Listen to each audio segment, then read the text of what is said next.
Et bonjour à tous, soyez les bienvenus sur Nienko TV, je suis heureux de vous retrouver en chair et en os pour une nouvelle vidéo sur la trilogie du labyrinthe, une vidéo qui va comparer le livre et le film comme je l'avais fait pour le premier et comme je l'avais fait pour les Harry Potter aussi. Et si vous vous souvenez bien, si vous avez vu la première vidéo sur le labyrinthe, j'avais dit que le côté légèrement surnaturel du premier livre avait été complètement gommé du film pour faire un film plus orienté action et suspense, avec un peu de télépathie, avec un peu de téléportation, qui ont complètement disparu pour que le film soit cohérent et que le spectateur ne soit pas perdu. Le rendu final est très bien, c'est une bonne adaptation qui a pris certaines libertés, mais dans l'intérêt, je pense, du spectateur.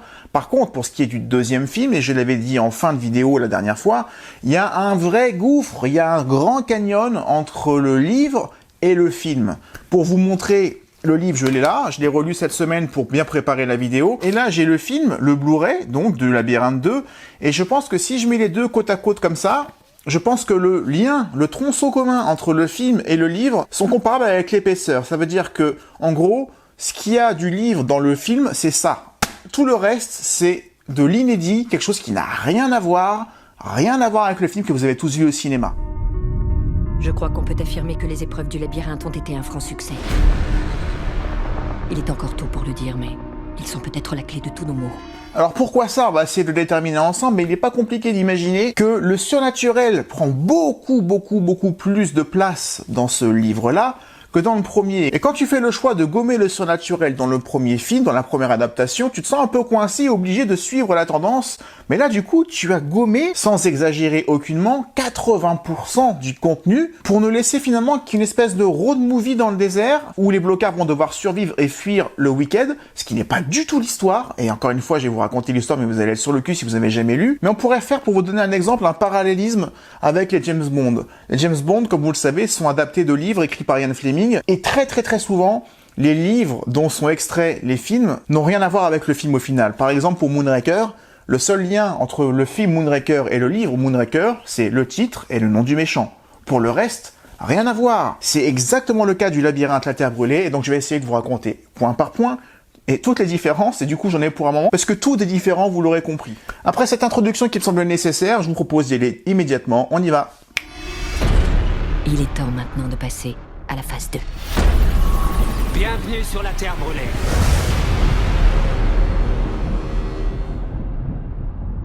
Beaucoup de personnes, quand ils ont vu le film au cinéma et qui sont sortis de la salle, ou même des amis à moi qui l'auraient vu, m'ont dit qu'ils n'avaient pas compris l'intérêt de ce film. Qu'il n'y avait pas d'histoire, en fait. Ils s'échappent, ils vont d'un point A à un point B, et finalement, à la fin, ils décident d'y retourner.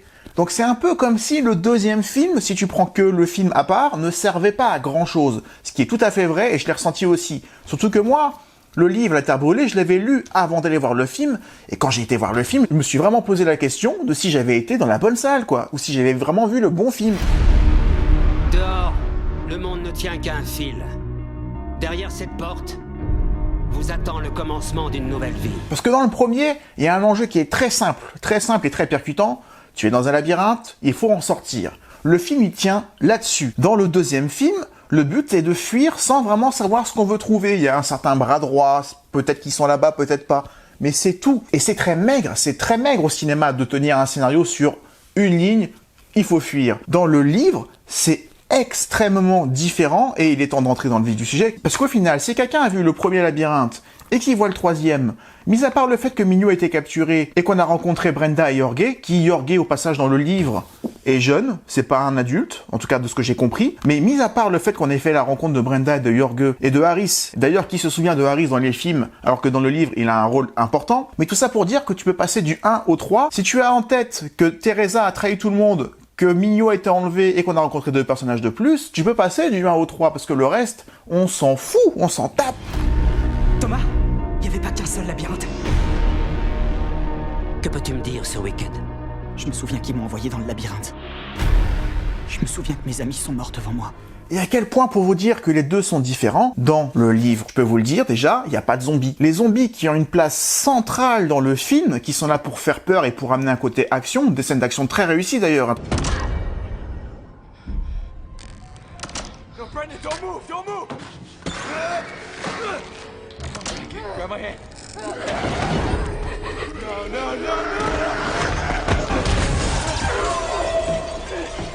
Je crache pas sur le film complètement, c'est super bien foutu, mais c'est juste pas le sujet. Il y a pas de zombies dans La Terre Brûlée. Alors il y a des fondus, mais il y a des fondus à différents stades. Il y a les fondus comme tous les personnages du livre, comme Jorge par exemple, sont des fondus, c'est-à-dire qu'ils sont contaminés par la braise, sans symptômes, asymptomatiques, d'ailleurs ça fait penser un peu à la pandémie actuelle, et plus tu avances dans la maladie, plus tu deviens, on va dire, un cannibale. Mais en tout cas, tu n'es pas un zombie qui, comme ça, qui te court dessus, comme dans la scène, encore une fois très bonne, entre Brenda, Thomas et le zombie, dans la scène de l'immeuble. Donc rien que ça, le fait d'avoir comblé tout ce que je vais vous dire là par des zombies qui vont rythmer un peu le film, ça montre à quel point il restait pas grand chose de tout ça dans le film et qu'ils ont dû meubler alors que Le Labyrinthe n'est pas un film de zombies.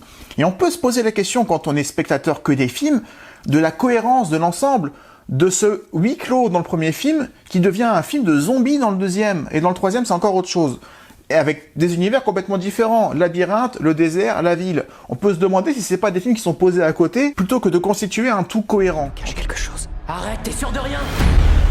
Ils nous ont menti. On ne s'est pas évadé. Ça faisait partie de leur plan. Ils nous veulent quoi maintenant? Thomas! Sortir du labyrinthe, c'est une chose. Mais survivre sur la terre brûlée en est une autre. En tout cas, ça m'étonnerait pas que bon nombre de spectateurs l'aient ressenti comme une mosaïque de films qui ne font pas un univers cohérent, alors que dans le livre, c'est très différent.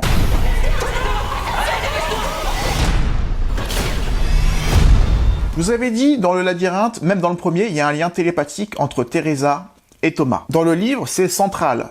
Ils peuvent parler quand ils veulent, et Harris a le lien télépathique également comme Thomas l'avait avec Teresa, et comme Harris l'avait avec une fille du labyrinthe, de son labyrinthe à lui, qu'il a perdu. Même Brenda a ce lien télépathique, car Brenda et Harris font partie du Wicked, ce qui n'est absolument pas dit dans les films. D'ailleurs, Harris, excusez-moi du terme, c'est une merde, il ne sert à rien dans le film, à part peut-être les aider à s'évader, mais une fois qu'ils sont sortis de là, Harris c'est plus personne, alors que Harris il est central dans le livre. J'y viens parce que je vais le faire par étapes.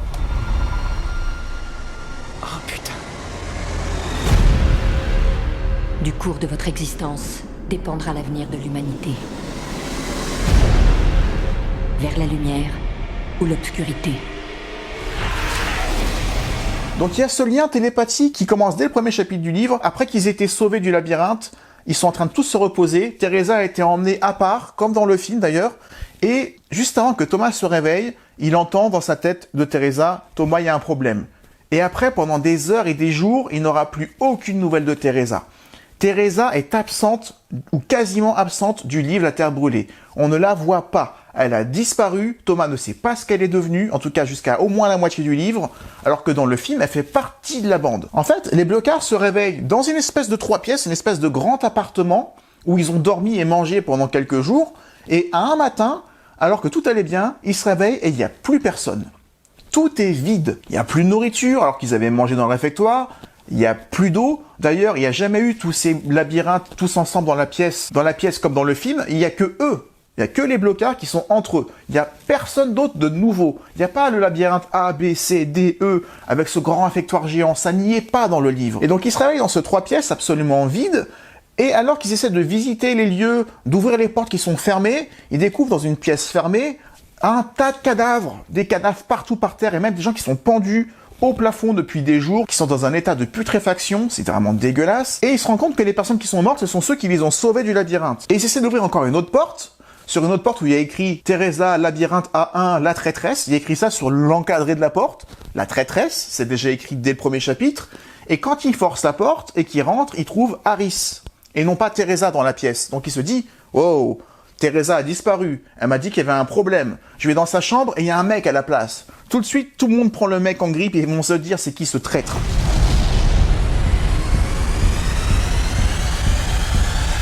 Et au moment où ils sortent de la pièce, plus de cadavres, plus de pendus, plus rien, tout est clean, et sur la porte, il y a écrit Harris, labyrinthe B, etc. En fait, on a l'impression qu'ils hallucinent tous. Et pourtant, il y avait l'odeur, il y avait les cadavres, ils étaient là. Et ils sont en train de se dire, mais quelqu'un est passé derrière nous, mais c'est pas possible, en 20 minutes, comment ils ont eu le temps de passer sans qu'on les voit, etc. Et puis même, en 20 minutes, tu peux pas enlever tous les cadavres, et l'odeur, elle est où l'odeur? Et en tant que lecteur, tu te poses des questions énormes, mais qu'est-ce qui se passe dans ce livre? Et c'est fascinant à lire parce que, quelque part, ça n'a pas de sens tout de suite.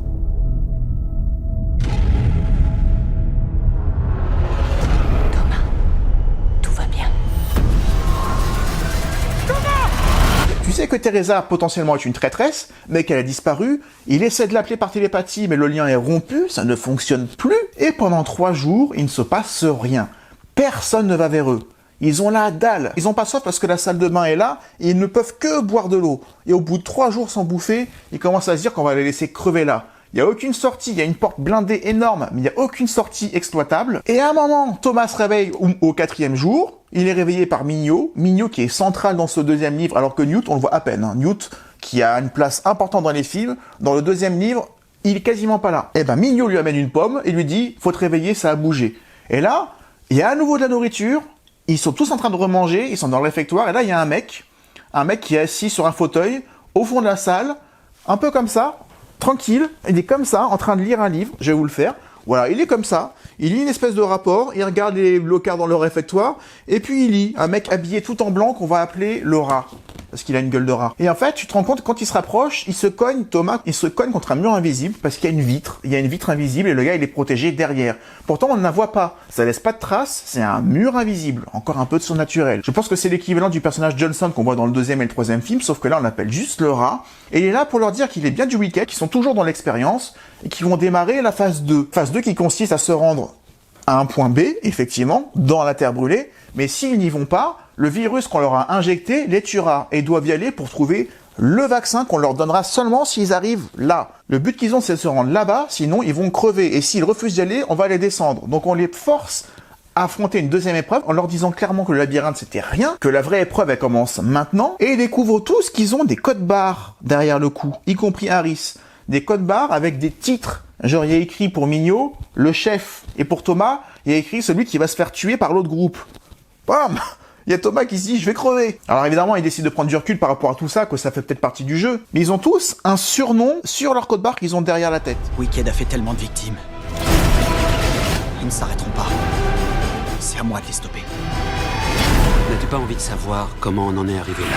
Tirez-vous! Tu n'es plus très loin de la vérité. Et là, c'est une vraie ambiance de jeu de rôle.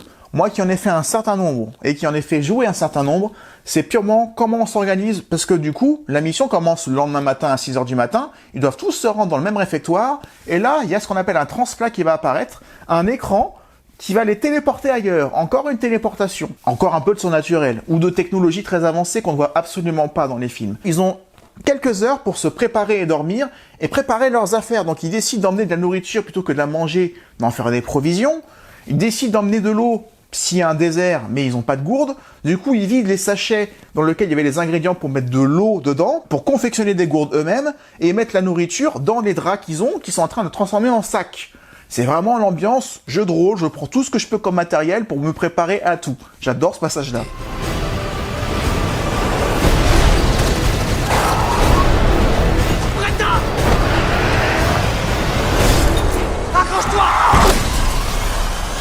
En tout cas, ils ont un objectif. Ils ont un objectif, se faire soigner de la braise en se rendant dans un endroit qui s'appelle le refuge, qui est à 150 km de là au nord, et c'est tout ce qu'on leur dit. Et une fois qu'ils passent le transplat, cet écran magique, ils arrivent dans un couloir où il n'y a absolument pas de lumière. Ils se repèrent à tâtons comme ça les uns aux autres. Ils s'organisent en se mettant en ligne, en faisant l'appel, parce qu'ils sont complètement perdus, on ne voit rien. Moi qui ai peur du noir absolu, rien qu'à lire ça, j'ai tout fait. Et du coup, ils avancent. Et alors qu'ils s'organisent en suivant une direction, il y a une voix, qui doit être flippante d'ailleurs, tu entends une voix dans le noir qui te parle, tu sais pas qui c'est, qui te dit « Ici la voix.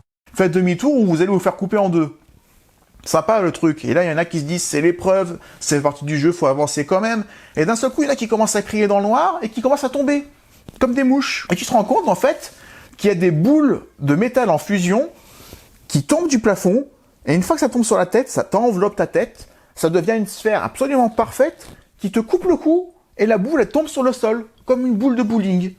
Et il y en a 3 ou 4 qui se font avoir comme ça, y compris Winston, celui qui meurt dans le film, parce qu'il s'est fait mordre, et il meurt avant de devenir un zombie, il se suicide avec un flingue. Là, absolument pas, parce qu'il n'y a pas de zombie. Il se fait juste couper la tête, et on lui enlève la boule au dernier moment, et du coup, il a la tête à moitié arrachée, il a plus de cheveux, il a plus rien, c'est très gore dans le livre, c'est assez violent, honnêtement, comparé au film. Et il mourra un peu plus tard dans d'autres conditions, mais tout ça pour vous dire que quand tu lis le livre, tu vois des boules de métal en fusion qui te coupent la tête. T'es obligé de dire, ok, c'est une technologie, on sait pas vraiment ce que c'est, on nous l'expliquera plus tard. Mais tu avances dans le livre comme ça. Alors que dans le film, faire une scène de plusieurs minutes dans le noir absolu, déjà, c'est pas agréable.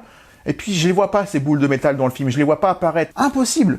Encore une fois, ça peut se comprendre, le choix de gommer tout ça. Sauf que ça prend tellement de place dans ce livre que je me suis mis à la place de ceux qui ont vraiment fait l'adaptation et écrit le scénario, ça devait vraiment pas être facile de meubler. Venez, suivez-moi! Personne n'a quitté la Terre brûlée depuis longtemps. Allons-y! Maintenant! On fonce! Une fois qu'ils arrivent dans le désert, qu'ils ouvrent la trappe pour échapper aux boules de métal, il fait bien 50-60 degrés dans le désert. Ils peuvent pas ouvrir les yeux, il y a trop de lumière, le vent est trop chaud, le sable leur rentre dans la bouche, c'est intenable. Ils sont obligés de marcher la nuit, de dormir le jour le plus possible à l'abri, de s'abriter avec leurs draps qui leur restent, parce que sinon ils crèvent de chaud et de soif. Et ils ont très peu d'eau et très peu de nourriture. Il y a un côté survie énorme dans ce livre, où tu comptes les gouttes d'eau, tu comptes le nombre de bouffes qui te restent, comme un jeu de rôle, encore une fois, et arrive un point commun, ça y est, entre le film et le livre, c'est cette scène de l'orage. L'orage qui éclate dans le désert, un orage sans pluie, qui est une espèce d'orage très très violent, hein, où il y a des éclairs qui te tombent à droite et à gauche. Et là, t'as au moins 5 ou 6 blocards, parce qu'ils sont une vingtaine au début du livre, et alors qu'ils sont qu'une poignée dans le film, hein. Mais t'as au moins 5 ou 6 personnes qui crèvent dans le désert parce qu'ils se font foudroyer, ils se font brûler au 4e, 5e degré, et du coup ils sont irrécupérables, y compris Mignot qui en réchappe de peu, comme dans le film. Par contre, c'est l'une des 2 seules scènes qui a en commun entre le film et le livre. Cette tempête, cet orage dans le désert. Et entre-temps, ils ont vu Teresa, il y avait une espèce de bunker qui sortait du désert, et il y avait une femme devant. Et Thomas voit que c'est Teresa, il y va seul, et en gros, elle lui dit « Dégage de là, je te connais pas ». Elle le prend complètement en grippe, et en fait, il voit qu'elle est un peu possédée, un peu comme Gali dans le film précédent. Du coup, il en tient pas compte, et elle lui dit « Va-t'en d'ici ». Et c'est la seule fois où tu vois Teresa pendant 80% du livre. Ils reprennent leur route, et là, ils s'abritent dans un immeuble, un peu comme dans le film. Là, ils rencontrent Jorge dans l'immeuble, et Brenda, la petite brune. Et du coup, le plan, c'est d'emmener Jorge et Brenda avec eux, pour aller leur chercher aussi le remède. En gros, vous venez avec nous, vous nous aidez à sortir de la ville, et on vous fait profiter du remède. Et c'est comme ça que Jorge et Brenda sont embarqués dans la troupe. C'est pas parce qu'ils sont poursuivis par le Wicked qui arrive, parce que le Wicked n'est pas leur ennemi à ce moment-là. Le Wicked ne les pourchasse pas, c'est plutôt leur employeur. Et du coup, ils essaient de fuir chacun de leur côté dans la ville. Et ils se retrouvent effectivement dans une boîte où ils sont un peu bourrés et on les fait boire de force, comme dans le film. Et c'est la dernière scène en commun qui est entre le film et le livre, c'est énorme. Et pendant ce temps-là, Brenda et Thomas se rapprochent, beaucoup plus dans le livre, parce que Brenda, c'est une petite chaudasse, elle est très tactile, elle passe son temps à lui prendre la main, à lui faire des câlins, à essayer de l'embrasser dès le début. Et au moment où ils vont fuir tous ensemble, Thomas se prend une balle. Et là, à partir du moment où il se prend la balle, il est inconscient, et ils n'arrivent pas à le soigner. Et c'est alors que le Wicked apparaît, ils viennent emmener Thomas, ils vont le soigner à l'hôpital, et ils vont le ramener, parce qu'ils surveillaient ce qui se passe. Et tu apprends du coup que Brenda les a appelés parce que Thomas était blessé, qu'ils avaient besoin d'une aide médicale, et du coup, ils n'avaient pas l'intention que Thomas crève maintenant. C'était pas prévu que ce soit maintenant. Ils n'avaient pas prévu le fait qu'il y ait un revolver en liberté dans cette ville qu'ils pensaient contrôler. Donc comme l'expérience ne se passe pas exactement comme ils veulent, ils ont mis des éléments, Harris et Brenda, dans la team pour surveiller ce qui se passe et les avertir si jamais c'est vraiment hors contrôle. Ça, encore une fois, dans le film, tu ne le sais, tu ne le sens absolument pas. Jamais. On a quelque chose en nous que Wicked veut. Il ne faut pas se faire prendre. Vous n'êtes pas obligé de venir, mais je sais qu'on peut atteindre notre but. Une fois que Thomas est réparé, ils vont continuer leur chemin dans le désert, et là, tu as toutes les filles du labyrinthe B, un peu comme dans le film, qui les encerclent et qui vont enlever Thomas. Elles ne veulent que Thomas. Et elles sont dirigées par Teresa, qui est à nouveau là. C'est vers la fin, hein. Encore une fois, on a l'impression qu'elle a la haine contre lui et contre les autres. Ils enlèvent Thomas parce qu'ils ont des armes, alors que les blocards n'en ont pas, et ils l'emmènent dans la montagne, et ils l'emmènent pour l'exécuter. C'est le plan des filles, c'est ce qu'il y avait écrit dans le code barre derrière la nique de Thomas. Il était là pour mourir de la main du bloc B, des filles. Et du coup, il est enlevé pour ça, mais il avait entendu un message la veille de Teresa qui enfin lui parlait par télépathie en disant « T'inquiète pas, demain il y a une mise en scène, tu vas peut-être être inquiet, mais fais-moi confiance. » Donc du coup, il y va, il se laisse capturer. Sauf que quand il y va, il se rend compte qu'il s'est bien fait entuber, que c'était vraiment une traîtresse, qu'elle lui reproche un truc énorme, et que Harris est dans son camp. Harris et elle le tiennent en joue, avec des armes, avec des couteaux et tout ça, avec une hache, je sais plus ce qu'ils ont. Ils accèdent à un bunker secret, et ils demandent à Thomas d'aller dedans, dans une espèce de chambre à gaz qui est à l'intérieur, et ils disent « Je suis désolé, c'était ma mission, il fallait que je t'emmène là-dedans », et d'où le nom, la traîtresse. D'où le nom de la traîtresse pour Teresa. Pire, Thomas se rend compte que Harris et Teresa sont en couple, parce que du coup, ils se retrouvent à cette occasion-là et ils s'embrassent devant Thomas, qui est pourtant amoureux de Teresa, et Thomas, il a vraiment la haine, parce que du coup, il a fait confiance à Teresa, alors que tout le monde lui dit, c'est bizarre qu'elle soit pas là, méfie-toi, et le Harris dont tout le monde se méfiait, finalement, c'est bien un traître. Donc Thomas, il se fait baiser, excusez-moi de l'expression, des deux côtés, et en plus, il regarde. Donc il regarde s'embrasser ce traître et cette traîtresse devant lui, et finalement, il est prêt à crever, il s'en fout, il a plus rien à perdre. Et dans la chambre à gaz, il y a du gaz, il tombe inconscient, mais finalement, il se réveille, tout va bien. Et Teresa, lui, saute dans les bras et dit « Excuse-moi, c'était une comédie, c'était obligé, c'était ma mission de te faire croire ça, ça faisait partie du jeu, ça faisait partie de l'expérience, on voulait voir ta réaction si jamais tu te sentais trahi, ça faisait partie de ce qu'on nous a demandé de faire. » Et du coup, Thomas, il est... Non il veut pas. Enfin, il est vénère, et il a raison, et on est vénère aussi. Ça faisait partie du plan que Harris et Teresa, membres du WICT, trahissent Thomas pour que Thomas se sente trahi parce qu'ils étudient son cerveau. En fait, il y a des systèmes de variables et d'expériences que le Wicked analyse en fonction de ce qu'il ressente. Donc Thomas devait se faire trahir, et c'est pour ça qu'on lui a enlevé Teresa pendant tout le livre. Ils reprennent leur route dans le désert en rejoignant les deux autres groupes qui étaient partis tout seuls pour se retrouver au fameux refuge, et là au refuge, il y a juste un petit poteau avec un drapeau et il y a écrit refuge. Il y a rien. Et là, t'as Mignot qui est la racaille du livre, hein. Mignot qui est très gentil dans le film. Dans le livre, c'est celui qui envoie tout le monde chier, c'est celui qui a confiance en personne, c'est lui qui envoie des vannes, et là, il se dit, mais ils se sont foutus de notre gueule, et il a raison, encore une fois, sauf qu'ils ont 1 heure d'avance. Ils décident d'attendre à côté du poteau tous en cercle, les filles d'un côté, les gars de l'autre, et il y a un nouvel orage qui arrive. Le même avec les éclairs partout. Et quelques minutes avant, t'as des cercueils transparents qui sortent du sol.